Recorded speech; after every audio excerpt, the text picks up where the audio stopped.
حضرت میاں غلام اللہ شرک پوری رحمۃ اللہ علیہ، جنہیں محبت اور عقیدت کی دنیا میں ثانی لاسانی بھی کہا جاتا ہے، آپ اعلیٰ حضرت میاں شیر محمد المعروف شیر ربانی رحمۃ اللہ علیہ کے حقیقی بھائی تھے۔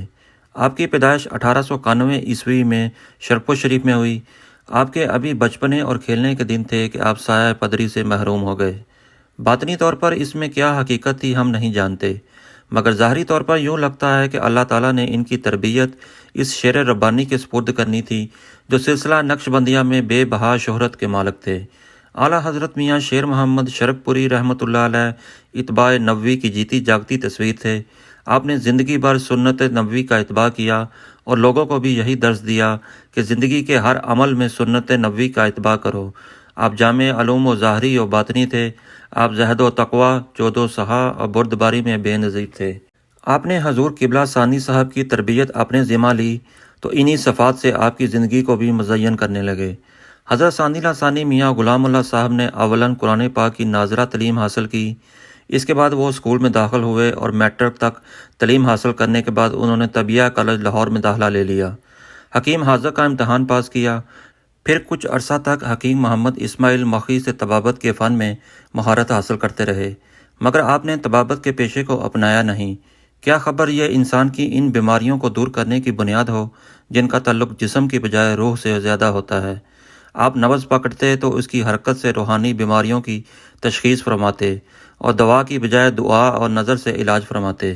حضرت ثانی صاحب نے ٹاؤن کمیٹی شرکپور میں بطور سیکرٹری ملازمت بھی کی، مگر اعلیٰ حضرت میاں شیر محمد صاحب شرکپوری نے اس نوکری کو پسند نہیں فرمایا۔ گو یہ بھی عوام کی ایک خدمت تھی، مگر اس کی نسبت آپ فقر کی راہ میں خدمت کرنے کے لیے آپ کو تیار کرنا چاہ رہے تھے۔ یہی وجہ تھی کہ حضرت ثانی صاحب بہت جلد اس ملازمت کو خیر بات کہہ دیا۔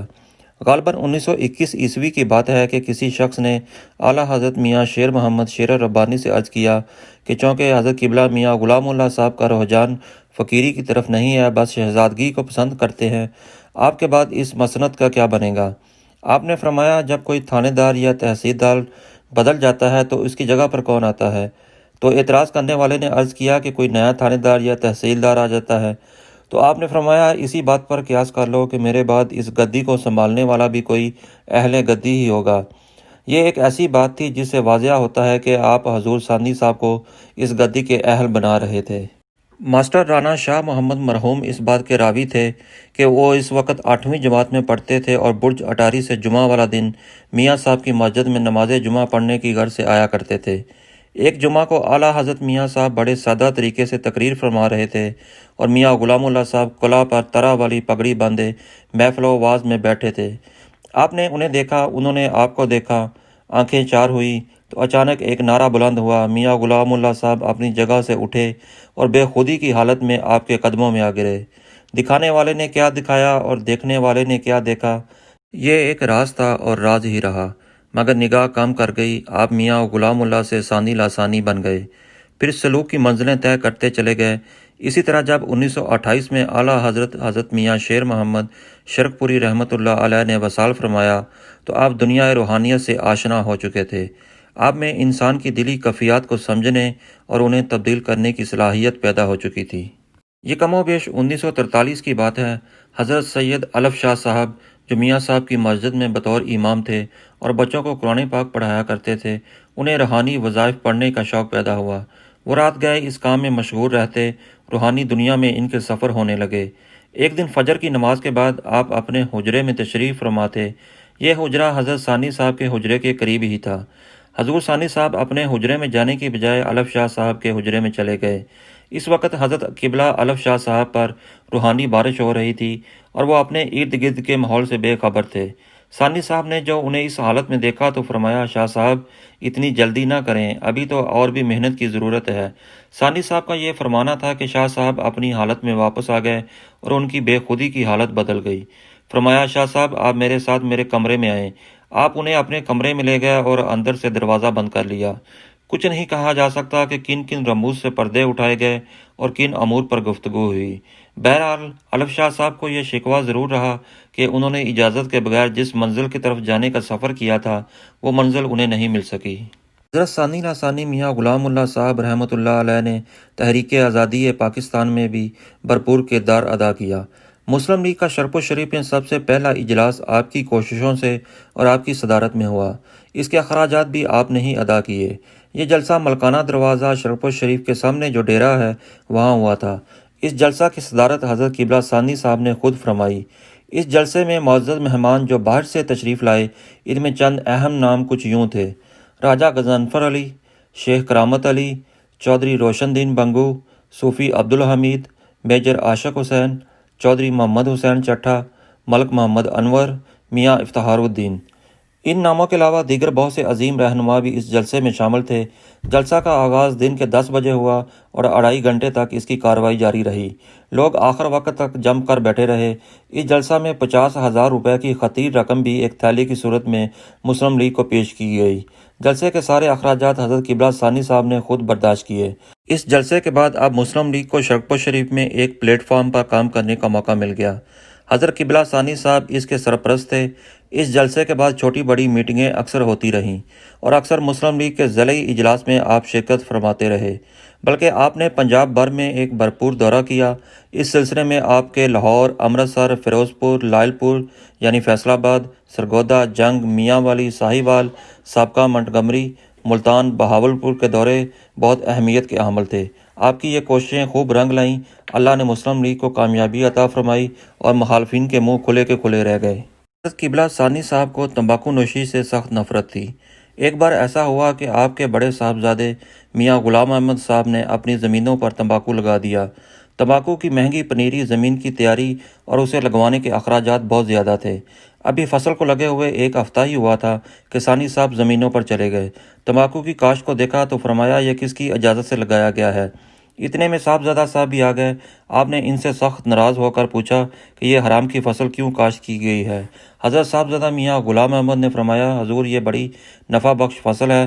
آپ نے فرمایا مجھے نفع کی ضرورت نہیں، مجھے تو اللہ تعالیٰ اور اس کے حبیب صلی اللہ علیہ وآلہ وسلم کی رضا مطلوب ہے۔ فرمایا اس تمباکو کے ایک ایک پودے کو اکھاڑ پھینکو۔ ایک خادم آگے بڑھا، عرض کیا حضور ہل چلا دیتے ہیں۔ فرمایا نہیں، ہل نہیں چلانا، ہاتھوں سے ایک ایک پودے کو اکھاڑ پھینکو، اس کی ایک بھی پتی کھیت میں نہیں رہنے چاہیے۔ چنانچہ پھر ایسا ہی ہوا۔ آپ کو تبلیغی کاموں کا بے حد شوق تھا۔ 1944 میں جامعہ حضرت میاں صاحب کی بنیاد رکھی۔ مٹھی بھر آٹا اسکیم کے تحت جامعہ کے طالب علموں کے لنگر کا انتظام کیا گیا۔ ہر گھر میں مٹی کا ایک ایک کجا رکھ دیا گیا جس میں عورتیں آٹا گوندتے وقت مٹھی بھر آٹا ڈال دیتی تھیں۔ 2 ہفتے بعد یہ کجے مدرسہ میں بھیج دیے جاتے۔ شروع میں اس مدرسہ کا انتظام میاں صاحب والی مسجد میں کیا گیا جو اندرون شہر میں موجود ہے۔ پھر اسے حافظ نور علی صاحب کے مکان میں منتقل کر دیا گیا اور جب محلہ عیدگاہ میں حضرت بابا گلاب شاہ صاحب کے مزار کے سامنے جامعہ کی اپنی عمارت بن گئی تو استاد اور بچے ادھر منتقل ہو گئے۔ اس مدرسے میں بڑے قابل اساتذہ بچوں کی تعلیم و تدریس کے لیے رکھے گئے۔ چند ایک کے نام کچھ یوں ہیں: مولانا قاضی عبدالسبحان، مولانا اللہ بخش، حضرت مولانا غلام رسول صاحب رضوی شیخ الحدیث فیصل آباد، حافظ محمد علی صاحب، قاری محمد حسن ہوشیار پوری، مولانا عاشق حسین میاں چنو، مفتی نور حسین صاحب، قاری اصغر علی صاحب مرحوم۔ مدرسہ سے فارغ ہو کر علماء ملک کے گوشے گوشے میں جانے لگے، مگر جب 1957 میں حضور قبلہ ثانی صاحب کا وصال ہو گیا اور اکتوبر 1958 میں ملک میں فوجی انقلاب آیا تو دینی مدارس اور مساجد اور درگاہیں محکمہ اوقاف نے سنبھال لیں۔ جامعہ حضرت میاں صاحب بھی اوقاف کی تحویل میں چلا گیا۔ سرکاری محکموں کی طرح اس میں بھی بے قاعدگیاں آ گئیں۔ استاد صرف تنخواہ لینے کے لیے رہ گئے، بچوں کی تعلیم کم ہونے لگی، یہاں تک کہ صرف قرآن مجید پڑھنے والے چند بچے رہ گئے۔ جامعہ کی بربادی ہو گئی۔ جب میاں محمد نواز شریف وزیر اعلیٰ پنجاب تھے تو وہ شرف الشریف میں تشریف لائے تو صاحبزادہ میاں غلام احمد صاحب کی کوششوں سے یہ مدرسہ واگزار کر دیا گیا، مگر وہ رونقیں واپس نہ لوٹ سکیں۔ اعلیٰ حضرت میاں شیر محمد شرک پوری رحمۃ اللہ علیہ نے شرف الشریف، لاہور، کوٹلہ شریف اور مکان شریف میں مساجد تعمیر فرمائی تھیں۔ ان میں کچھ مساجد کچی تھیں۔ حضرت ثانی صاحب قبلہ نے اپنے بڑے بھائی کی روایت کو قائم رکھتے ہوئے انہیں پختہ کیا اور انہیں آباد کرنے کی بھی کامیاب کوشش کی۔ ماسٹر محمد انور قمر صاحب مرحوم سابقہ استاد گورنمنٹ پائلٹ سیکنڈری اسکول شرک پور، جو شرک پور کی تاریخ پر لکھی گئی کتاب مطالعہ نقوش شرک پور کے مصنف بھی ہیں، رقم تراز ہیں کہ وہ اپنے بچپنے میں حضرت قبلہ الف شاہ صاحب سے قرآن پاک کی تعلیم حاصل کیا کرتے تھے۔ مسجد کے مہمانوں کے لیے میاں صاحب کے گھر سے لسی لانے کے لیے اکثر استاد انہیں بھیجا کرتے تھے۔ میاں صاحب کے گھر کے سامنے ایک کالے رنگ کی کتیا اکثر بیٹھی رہتی تھی۔ وہ اجنبی لوگوں پر بھونکا بھی کرتی تھی اور انہیں کاٹنے کو پیچھے بھی دوڑتی تھی۔ میں اس کے لیے اجنبی تو نہ تھا، مگر اسے دیکھ کر ڈر ضرور لگتا تھا۔ ایک دن نہ جانے کیا ہوا کہ وہ مجھ پر بھونکنے لگی اور کاٹنے کو میرے پیچھے دوڑی۔ میں ڈر کر بھاگنے لگا تو اس نے میرا پیچھا کیا۔ میں کبھی اسے دیکھتا اور کبھی آگے کو بھاگتا۔ جب میں گلی اور بازار کی نکڑ پر پہنچا تو بازار میں آتے ہوئے حضرت ثانی صاحب گلی مڑنے لگے۔ میں چونکے تیزی میں تھا، دھیان پیچھے کی طرف تھا۔ میں ثانی صاحب سے جا ٹکرایا۔ ثانی صاحب چونکہ مجھے جانتے تھے کہ میں مسجد کا طالب علم ہوں، آپ نے دونوں ہاتھوں سے مجھے سنبھال لیا اور فرمایا، کیا ہوا؟ میرا سانس پھولا ہوا تھا، میری آنکھوں میں آنسو تھے۔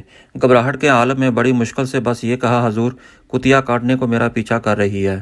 حضور نے مجھے فرمایا، آؤ میرے ساتھ، اب کتیا تمہیں کبھی نہیں کاٹے گی۔ اور پھر واقعتاً ایسا ہی ہوا۔ اس کے بعد یہ کتیا ثانی صاحب کے حکم کی ایسی پابند ہو گئی کہ جب بھی میں لسی لینے کے لیے جاتا یہ کتیا اپنا سر جھکا کر دم ہلانے لگتی۔ مجھے یہ واقعہ یاد کر کے تعجب ہوتا کہ حیوان تو اللہ والوں کے تابع فرمان بن جاتے ہیں، مگر انسانوں میں نہ جانے کیوں سرکشی ہے۔ حضرت قبلہ ثانی صاحب اکثر فرمایا کرتے تھے، دینوی معاملات میں سادگی اور دیانت داری اختیار کرو۔ مسلمانوں کو تجارت کی طرف توجہ دینی چاہیے۔ تبلیغ دین اسلام میں کوشش کرنی چاہیے۔ مسلمان دین اور دنیا میں فرق نہیں کرتا۔ اسلام کی طاقت کے سامنے ساری طاقتیں نابود ہیں۔ حضرت قبلہ ثانی صاحب کا وصال 7 ربیع الاول 1377 ہجری بمطابق 13 اکتوبر 1957 عیسوی میں ہوا۔ آپ کو اعلیٰ حضرت میاں شیر محمد شرک پوری رحمۃ اللہ علیہ کے مزار میں ان کے پہلو میں دفن کیا گیا۔ آپ کے مرید خاص ممتاز شاعر اور خطیب حضرت مولانا اکبر علی شرک پوری نے کیا خوب فرمایا، حضرت شیر ربانی دے باغ اندر بن کے رہے نے سدا بہار ثانی، اس گل دے وچ نہ شبہ کوئی، ولیاں وچ ہو گئے تاجدار ثانی، ایتھے جو آوے خالی نہ جاوے، رہوے واسدہ تیرا دربار ثانی، تانوں شیر ربانی دا واسطہ ہے، بیڑا کر دینا میرا پار ثانی۔